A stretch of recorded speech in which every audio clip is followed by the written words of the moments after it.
Hello students, हम कर रहे हैं हमारा हिस्ट्री का 7 चैप्टर चेंजिंग कल्चरल ट्रेडिशन। अब इसके अंदर किस प्रकार से 13th सेंचुरी के बाद क्या क्या चेंजेस आने जो थे यूरोप के अंदर शुरू हुए मिडिवल टाइम में, तो उसके बारे में हम पढ़ेंगे। तो अब यहाँ स्टार्टिंग में क्या बताया गया है, from the 14th to the end of the 17th century, 14th century से लेके 17th सेंचुरी के एंड तक towns were growing in many countries of Europe. जो शहर थे उनकी शुरुआत हो रही थी यूरोप के कई देशों में। ए distinct urban culture also developed. अलग सा एक कल्चर जो था अर्बन कल्चर वो विकसित हो रहा था। Town people began to think of themselves as more civilized than rural people. अब जो शहर के लोग थे वो अपने आप को ज़्यादा सिविलाइज समझते थे बजाय कि गांव के लोगों को। Towns particularly Florence, Venice and Rome became the centre of art and learning. अब आर्ट और लर्निंग के सेंटर कौन से शहर बने थे? फ्लोरेंस, वेनिस और Rome. Artist and writers were patronised by the rich and aristocratic. अब जो आर्टिस्ट लोग थे, अब उनको कौन पैट्रोनाइज कर रहा था? कौन उनको, या आर्टिस्ट थे या जो राइटर्स थे, उनको कौन संरक्षण दे रहा था? पैट्रोनाइज कौन कर रहा था? जो रिच लोग थे या फिर जो एरिस्टोक्रेसी जो लोग थे, एरिस्टोक्रेसी जो वर्ग था, वो लोग उसे अपना संरक्षण दे रहे थे। द इन्वेंशन ऑफ प्रिंटिंग, जो प्रिंटिंग की शुरुआत हुई थी एट द सेम टाइम, उसी समय made book and prints available to many people. अब उससे क्या हुआ कि जो बुक्स बनने लग गई और जो प्रिंट छपे वो बहुत सारे लोगों को अब मिलने लग गए थे, including those living in distant towns और कंट्रीज। इवन उनको भी ये सब बुक का मटेरियल मिलने लग गया छपने के बाद, जब प्रिंटिंग शुरुआत हुई। जो दूर के शहरों में रहते थे, अलग देशों में रहते थे। A sense of history also developed in Europe. जो एक सेंस थी हिस्ट्री की, उसकी डेवलपमेंट होने लग गई थी यूरोप के अंदर। The people contrasted their modern world with the ancient one of the Greek and Roman. अब जो लोग थे वो मतलब कंट्रास्ट कर रहे थे जो मॉडर्न वर्ल्ड था उसको किसके साथ? प्राचीन वर्ल्ड के साथ, जो कि ग्रीक और रोमन्स की थी, उनके साथ कंपेयर कर रहे थे। नेक्स्ट है आपका religion came to be seen as something which each individual should choose for himself. अब धर्म को लेकर क्या बात चल पड़ी थी? अब धर्म को लेकर ये देखा जाने लगा था कि उसको ऐसा कुछ मानने लगे थे कि जैसे हर कोई अपने लिए कोई भी धर्म जो था उसे चुन सकता था उसमें से। The church earth centric belief was overturned by scientist who began to understand the solar system. अब पहले क्या था, यूँ कहा जाता था कि जो अर्थ है वो एक जगह रुकी हुई है और उसका सेंटर पॉइंट, जो चर्च को सेंटर पॉइंट कहते थे, तो उसके तरफ कहते थे पूरा सोलर सिस्टम चलता है। लेकिन अब इस विचार को, जो चर्च को अर्थ का सेंटर पॉइंट कहते थे और अर्थ को कहते थे सेंटर, इसके चारों तरफ सोलर सिस्टम घूमता है, इसको जो साइंटिस्ट थे उन्होंने मोड़ दिया था, उसको हटा दिया था। भाई ऐसा नहीं है, क्योंकि अब वो समझ चुके थे पूरे सोलर सिस्टम को। मीन्स साइंटिफिक जो डेवलपमेंट है उनकी शुरुआत अब हो चुकी थी। And new geographical knowledge overturn the Europe centric view that the Mediterranean sea was the centre of the world.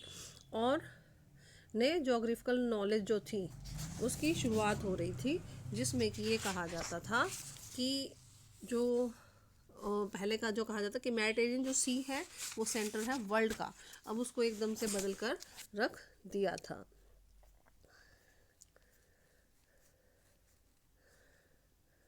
Next है आपका the revival of Italian cities. जो नए इटालियन सिटीज़ थे उनका दोबारा से बनना। After the fall of the Western Roman Empire के पतन के बाद many of the towns that had been political and cultural centre in the Italy fell into ruin. अब बहुत सारे जो पॉलिटिकल और कल्चरल सेंटर्स थे इटली के, वो क्या हो गया, उनका विनाश हो गया। There was no unified government, और किसी भी प्रकार की कोई यूनिफाइड गवर्नमेंट नहीं थी। And the Pope in the Rome who was sovereign in his own state, और जो पोप था रोम का, पोप कौन था, जो रिलीजियस पर्सन होता है ना, चर्च का सबसे हेड पर्सन जो होता है उसे पोप कहा जाता है, वो क्या था, सोवर्जन था। सोवर्जन मीन्स उसको आज़ाद था, उसके बीच में कोई दखल अंदाजी नहीं करता था, वो अपने शहर में आज़ाद था, जिसके बीच में कोई भी इंटरफेयर ना करे, वो होता है सोवर्जन। Was not a strong political figure, वो एक मतलब कि सोवर्जन तो था अपने शहर में, लेकिन एक स्ट्रॉन्ग पॉलिटिकल फिगर नहीं था। Next paragraph,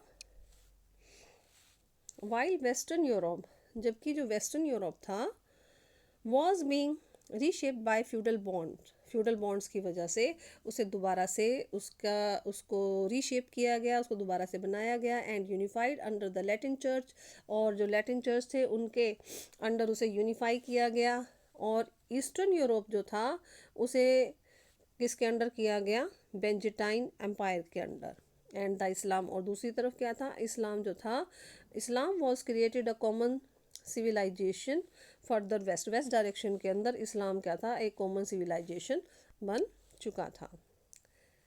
Italy was weak and fragmented, अब इटली जो था क्या था, वीक था, फ्रेगमेंटेड, इसके टुकड़े टुकड़े कर दिए गए थे और टुकड़ों में बट चुका था ये। How ever it was these very development that help in the revival of Italian culture, लेकिन अब इन ये जो डेवलपमेंट हो रहे थे, इससे भी जो इटालियन कल्चर था उसमें बहुत ज़्यादा रिवाइवल हुआ, या मतलब कि नए सिरे से पुनरुद्धार, उनका पुनरुत्थान जो था उसकी शुरुआत हुई, नया बनना शुरू हुआ। नेक्स्ट क्या है आपका, with the expansion of trade, व्यापार बढ़ने के साथ साथ between the Byzantine empire and the Islamic countries, किस किस के बीच में, जो वेंजेटाइन एम्पायर था उसके बीच में और जो इस्लामिक कंट्रीज थे उनके बीच में। The ports on the Italian coast revived, अब जो पोर्ट थी इटालियन कोस्ट जो थी, कोस्ट पर, उनको क्या किया गया, दोबारा से बनाया गया।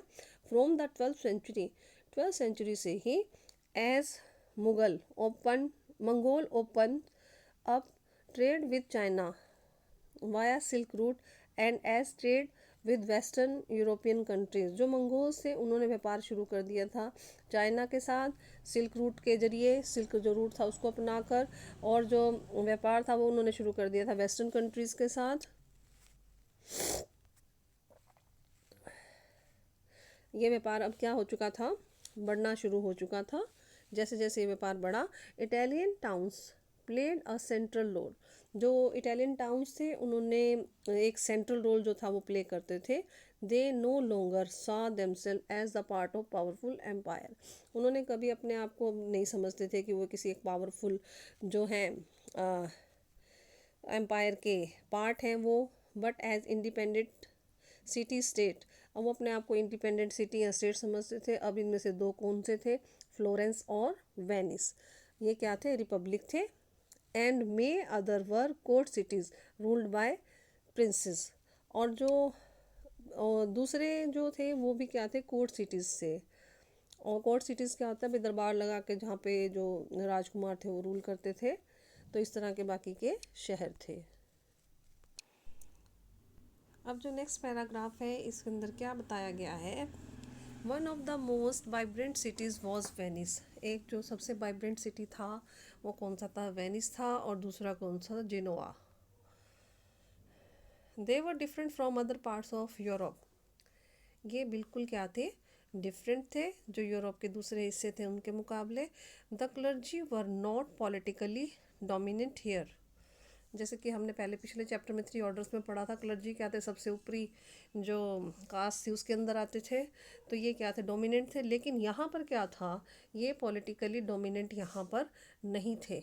Nor were there powerful feudal lord, और जैसे फेडरलिज्म हमने लास्ट चैप्टर के अंदर पढ़ा, यहाँ पर क्या था, पावरफुल फ्यूडल लॉर्ड नहीं थे। Rich merchants and bankers actively participated in governing the city, अब जो रिच व्यापारी थे और जो बैंकर्स थे ये बहुत ही एक्टिवली पार्टिसिपेट करते थे सिटी को गवर्न करने में, सिटी पर राज करने में।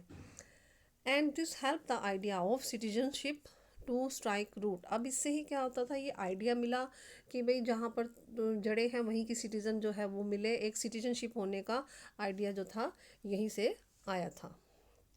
Even when these towns were ruled by military despots, the pride felt by the townspeople in being citizen did not weaken। तो यहाँ पर जब जब मिलिट्री रूल था ना, मिलिट्री का रूल था, उस समय भी जो गर्व था यहाँ के टाउन के लोगों का, बीइंग ए सिटीजन, एक सिटीजन होने के नाते, वो कमज़ोर नहीं पड़ा था। मतलब वो अपने आप को एक मजबूत सिटीजन ही समझते थे। तो आज हम इतना ही करेंगे यहाँ तक, और यहाँ तक कोई प्रॉब्लम हो तो मुझसे डिस्कस करना। Thank you.